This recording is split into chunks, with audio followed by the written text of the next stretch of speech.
ప్రజలపై విద్యుత్ ఛార్జీల భారం అయితే పెరిగింది. నవంబర్ నెలలో వాడిన బిల్లు డిసెంబర్లో వచ్చింది. అయితే ఛార్జీలు భారీగా పెరిగినట్టయితే ప్రజల నుంచి తెలుస్తున్న పరిస్థితి. దీని మీద సిపిఎం ఇంటింటికి ఒక ప్రచార కార్యక్రమం నిర్వహిస్తుంది. ఎంత ఛార్జీలు పెరిగాయో, ఆ బిల్స్ ఎలా వచ్చాయో కూడా ప్రజలకి వివరించే ఒక కార్యక్రమం చేస్తున్నారు. గత నెల బిల్ని ఈ నెల బిల్ని బేరీజు వేసి వాళ్ళకి చూపిస్తున్న పరిస్థితి ఉంది. మనతో పాటు సిపిఎం రాష్ట్ర కమిటీ సభ్యులు కాశీనాథ్ ఉన్నారు. ఆయనతో మనం సార్ ఏమన్నా సార్ బిల్లులు చూస్తున్నారు, మీరు ప్రతి ఇంటికి తిరుగుతున్నారు, బిల్లు ఎక్స్ప్రెస్ ఏమనిపిస్తుంది? బొబ్బడిగా పెరిగినాయి.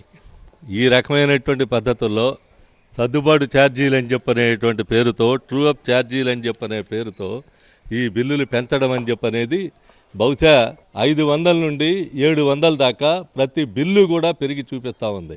ఇది మొగల్రాజపురం కొండ ప్రాంతం. ఇక్కడ ఉన్నటువంటిది ఏసీ లేనటువంటి ఇళ్లలో కూడా 500 కలిసింది. ఏసీ లేనటువంటి ఇల్లు, వాషింగ్ మెషిన్ లేనటువంటి ఇల్లు, ఓన్లీ ఫ్యాను మిక్సీ మీద ఆధారపడి ఉన్నటువంటి ఇంటికి కలిసినటువంటిది 500-600 రూపాయలు ట్రూ అప్ ఛార్జీ అని ఇంకోటని ఈ విధంగా చూపించడం అంటే ఇంతకంటే దారుణమైనటువంటిది ఉందా అని చెప్పి అడుగుతున్నాం.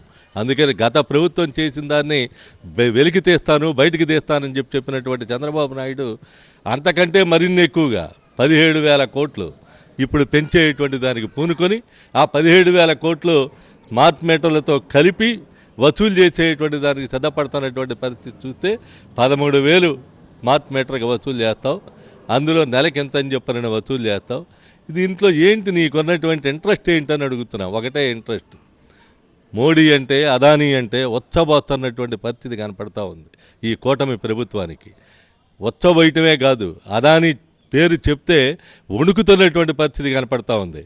అదానీతో పాటు షిరిడీ సాయి ఎలక్ట్రికల్స్ అని చెప్పనని ఒకప్పుడు జగన్ బాదుడని జగన్ బెనామీ కంపెనీ అని పెట్టినటువంటి పెద్ద మనుషులు మరి ఇవాళ ఏం చేస్తూ ఉన్నారు? మీరు ఆడ దగ్గరగా 50 కోట్లో 25 కోట్లో ఎన్నికల ఫండ్ తీసుకున్నావును. ఆ పాపమా? దీనికి పరిహారం చెల్లించడానికి ప్రజల పరిహారం చెల్లించాల్సింది. అందుకు స్మార్ట్ మీటర్లు పెట్టుకోవాలా? జనరల్గా శీతాకాలం ఎంటర్ అయిన తర్వాత విద్యుత్ వాడకం కూడా చాలా తగ్గుతుంది, కానీ బిల్స్ మాత్రం భారీగా పెరిగిన పరిస్థితి.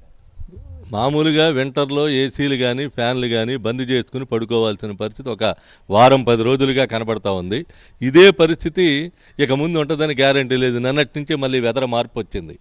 ఇదే రేపు మార్చి ఆ ప్రాంతాల్లోకి వచ్చేటప్పటికి అసలు 1000 రూపాయలు కరెంటు బిల్లు పెరిగితే కట్టాల్సినటువంటి పరిస్థితి వస్తే ఇందుకు బాధ్యత ఎవరిదని చెప్పనేటువంటిది అడుగుతున్నాం.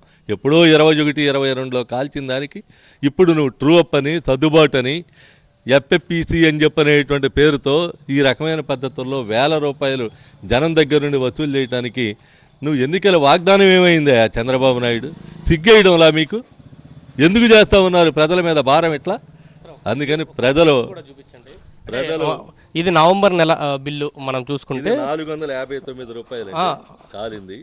దానికి అదనంగా యాడ్ అయింది 227కి 459 కాలింది. ఇప్పుడు 168 యాడ్ అయింది, 82 యాడ్ అయింది, మొత్తం కలిపితే 798 రూపాయలు వచ్చింది. ఈ నవంబర్ నెల. ఇది డిసెంబర్ 435 మినిమం ఛార్జీ వచ్చి కాల్చినటువంటిది. దానికి 804 వచ్చింది.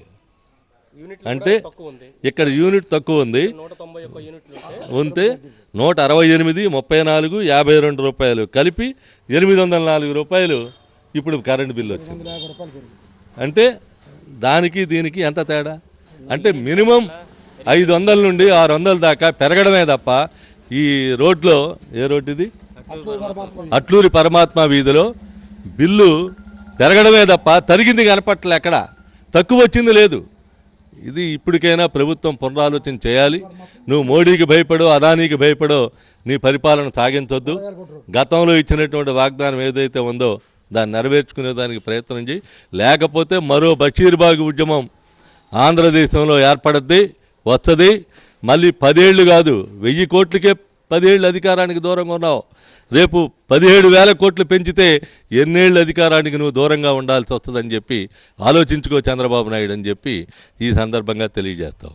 సార్, చాలామంది ఇల్లు అంటే అద్దెలలో ఎక్కువ మంది ఉన్నారు, వాళ్ళంతా కూడా షిఫ్టింగ్ అయ్యే పరిస్థితి. వాళ్ళ మీద ఈ భారం చాలా ఎక్కువగా ఉన్నట్టు తెలుస్తుంది. షిఫ్టింగ్ అయిన తర్వాత ఎవరైతే ఉన్నారో వాళ్ళు కట్టుకునే పరిస్థితి ఈరోజు. ఉదాహరణకి ఇందాక వెళ్ళాం, 4,700 రూపాయలు గతంలో కాల్చుకుంది, మీరు కట్టాలని చెప్పేసి వాళ్ళకి వచ్చింది. వాళ్ళు ఏం చేయాలి? లేదు, ఇంటి ఓనర్స్ కట్టాలి. కాబట్టి ఇది చాలా దుర్మార్గం, కాబట్టి 4700 కాదు, మొత్తం అందరికీ కూడా ఏసీ లేనిదే ఈరోజు నిత్యావసర వస్తువు అయిపోయింది. ఈరోజు ఏసీ కూడా రేపు ఫిబ్రవరి మార్చి నుంచి దాదాపు 1000, 1500, 2000 పెరిగినా ఆశ్చర్యపడాల్సిన పని లేదు. కాబట్టి ప్రతి ఇంటికి కూడా ఈ నిత్యావసర వస్తువు ఏసీ వచ్చిన తర్వాత ఇంకా ఎక్కువ ఛార్జీలు పెరుగుతాయి. రేపు పరిస్థితి ఎలా ఉంటుందో, ప్రజల తిరుగుబాటు ఎలా ఉంటుందో అర్థం చేసుకోవాలి. సరే, ఏం చెప్తారు? మీరు ఇంటింటికి తిరుగుతున్నారు, ఎలా ఉంది, ప్రజలు ఏమంటున్నారు? ఇంటింటికి తిరిగితే ప్రజల్లో తీవ్ర వ్యతిరేకత ఉంది. తీరా చూస్తే వచ్చిన 4-5 నెలలకే ఈ రకంగా పెంచడం అనేది ప్రజలు దాన్ని, ఎందుకంటే ఎలక్షన్లో ఊదరగొట్టారు. గత ప్రభుత్వం 7 సార్లు పెంచింది. మేము వస్తే విద్యుత్ ఛార్జీలు అసలు పెంచమని చెప్పి ప్రతి ఒక్కళ్ళు వాళ్ళ ఎన్నికల ప్రచారంలో మేనిఫెస్టోలో కూడా పెట్టారు. విద్యుత్ ఛార్జీలు పెంచాం, విద్యుత్ ఛార్జీలు తగ్గిస్తాం, స్మార్ట్ మీటర్లు పెట్టాలన్నారు. ఆ స్మార్ట్ మీటర్ల విధానాన్ని కూడా మా రాష్ట్రంలో మేము అధికారంలోకి వస్తే రాకుండా చేస్తామని చెప్పారు.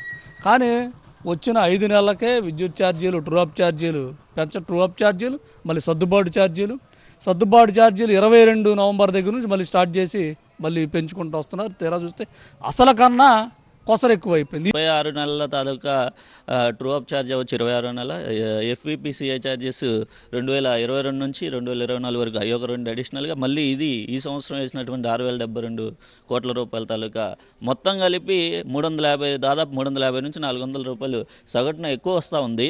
సాధారణంగా 15,000 రూపాయలు జీతం సంపాదించేటువంటి దాదాపుగా అన్ని కుటుంబాల్లో కూడా అక్కడ ఆ రేంజ్లో ఆదాయం ఉన్నటువంటి కుటుంబాలు ఈ రోజున 1000-1500 రూపాయలు కరెంటు బిల్లు కడితే సాధారణ జీవనం గడిపేటువంటి పరిస్థితి లేదు. ప్రజల్లో అయితే తీవ్రమైనటువంటి ఆగ్రహం ఉంది. దాన్ని సిపిఎం పార్టీగా మేము కూడా అనేక సార్లు ఈ అభ్యంతరాలు తెలియజేసే దాంట్లో కూడా మేము బహిరంగ విచారణలో కూడా పాల్గొన్నాం. ప్రజలందరినీ సమాయత్తం చేయదలుచుకున్నాం. గతంలో అడిషనల్గా కూడా మళ్ళీ ఇంకో ఎఫ్పిపిసిఐ యాడ్ అవబోతూ ఉంది. ఇప్పటికే దీన్నే భరించేటువంటి పరిస్థితి లేదు. ఈ ప్రజల్లో ఉన్నటువంటి ఈ ఆగ్రహావేశాలు పెరిగిపోతూ ఉన్నాయి. మేము కూడా ప్రజల్ని సమాయత్తం చేయదలుచుకున్నాం. ప్రభుత్వానికి చెప్పగలిగినంత చెప్పగలిగాము. 5 నెలల కాలంలోనే ఈ రకమైనటువంటి భారాల్ని మాత్రం ఖచ్చితంగా ప్రజల్లో వ్యతిరేకత ఉంది. దీన్ని పెద్ద ఎత్తున పోరాటం చేయడానికి సమాయత్తం చేస్తాం. అన్ని క్షేత్రస్థాయిలో కూడా పర్యటన చేస్తూ ఉన్నాం. ప్రజల్ని సమాయత్తం చేసి రేపు రాబోయే కాలంలో పెద్ద ఎత్తున బషీర్బాగ్ తరహా పోరాటానికి సిద్ధమవుతాం.